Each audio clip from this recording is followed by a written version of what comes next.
नमस्कार बच्चों, आज हम आपको संस्कृत का अध्याय 8 पढ़ाने जा रहे हैं जिसका नाम है शिक्षाप्रदा श्लोकः, यानी शिक्षाप्रद श्लोक, शिक्षा देने वाले श्लोक।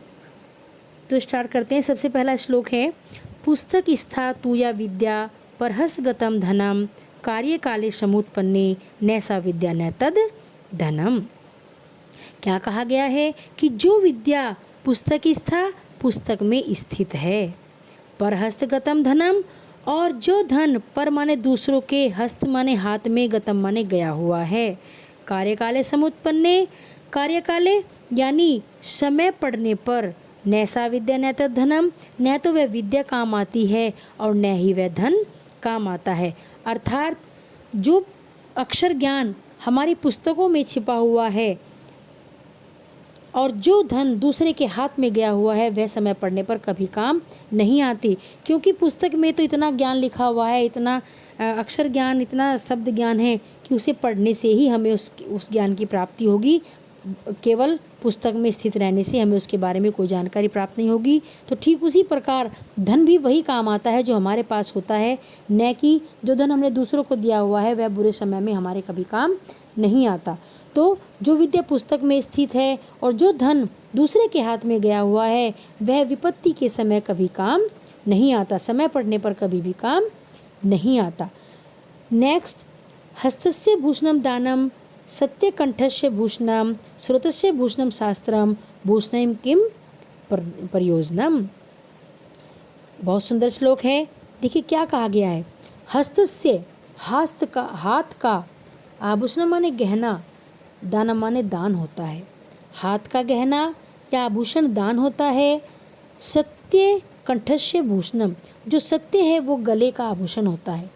गले का आभूषण कोई हीरो का हार नहीं बल्कि सच बोलना सबसे बड़ा आभूषण होता है। श्रोतस्य भूषणम शास्त्रम, श्रोतस्य कानों का, भूषणम माने गहना, आभूषण, शास्त्र होते हैं, अर्थात शास्त्रों को सुनना ही कानों का गहना होता है।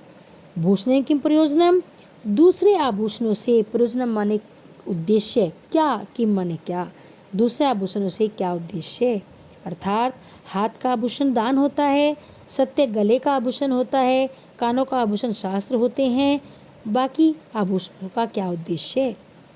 असस्य कुतः विद्या अविद्यस्य कुतः धनम अधनस्य कुतः मित्रम अमित्रस्य कुतः सुखम। देखिए, अलसस्य आलसी के पास, कुत्र माने कहाँ, विद्या, जो आलसी होता है उसके पास विद्या कहाँ, अर्थात उसके पास विद्या नहीं होती। अविद्यस्य कुतः धनम, और जो विद्याहीन होते हैं, अविद्यस्य विद्याहीन, उनके पास, कुतः माने कहाँ, धनम माने धन, जो विद्याहीन होते हैं उनके पास धन कहाँ, अर्थात वो निर्धन होते हैं। अधनस्य कुतः मित्रम, और जो निर्धन होते हैं, धनहीन होते हैं, कुतः माने कहाँ, मित्र माने मित्र, उनके पास मित्र कहाँ, अर्थात उनके पास मित्र नहीं होते। धनहीन का कोई मित्र, कोई साथी नहीं होता।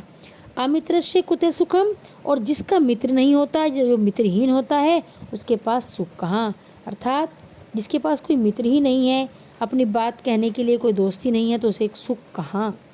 अर्थ तो इसका अर्थ क्या हुआ, आलसी के पास विद्या कहाँ, विद्याहीन के पास धन कहाँ, धनहीन के पास मित्र कहाँ, और मित्रहीन के पास सुख कहाँ। नेक्स्ट देखिए, नरस्य अभर्णम रूपम रूपस्य अभर्णम गुण गुणस्य अभर्णम ज्ञानम ज्ञानस्य अभर्णम क्षमा। मनुष्य के गुणों के बारे में बताया गया है कि जो मनुष्य का जो आभूषण होता है वो होता है रूप। सबसे पहले रूप होता है, रूप के बाद जो रूप का जो आभूषण होता है वो होता है व्यक्ति के गुण, और गुण का जो आभूषण होता है वो होता है व्यक्ति का ज्ञान, और ज्ञान का जो आभूषण होता है वह होती है क्षमा करना, किसी को के गलतियों को क्षमा करना। तो मनुष्य का आभूषण रूप होता है, रूप का आभूषण गुण होते हैं, गुण का आभूषण ज्ञान होता है, और ज्ञान का आभूषण क्षमा करना होता है। नेक्स्ट, दृष्टिपूतम नैषेत पादम वस्त्रपूतम जलम पिबेत सत्यपूताम वदेत वाचम मनैपूतम समाचरेत। क्या कहा गया है? देखिए, दृष्टिपूतम न सेत पदम पादम, अर्थात दृष्टि से पवित्र किया हुआ।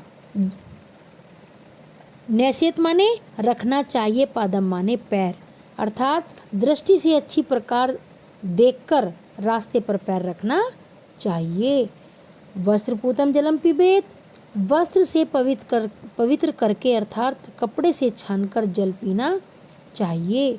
सत्यपूताम वदेत वाचम, सत्य से पवित्र करके अपने वचन बोलने चाहिए। मनैपूतम समाचरेत, और मन को पवित्र करके आचरण करना चाहिए। एक बार फिर देखिए, दृष्टि से पवित्र करके यानी अच्छी प्रकार देखभाल कर रास्ते पर पैर रखना चाहिए, अच्छी प्रकार देखभाल कर चलना चाहिए, कपड़े से छानकर जल पीना चाहिए, सत्य से पवित्र करके यानी सत्य को मन में रखकर ही वचन बोलने चाहिए, और मन को पवित्र रख के ही आचरण करना चाहिए। धन्यवाद बच्चों।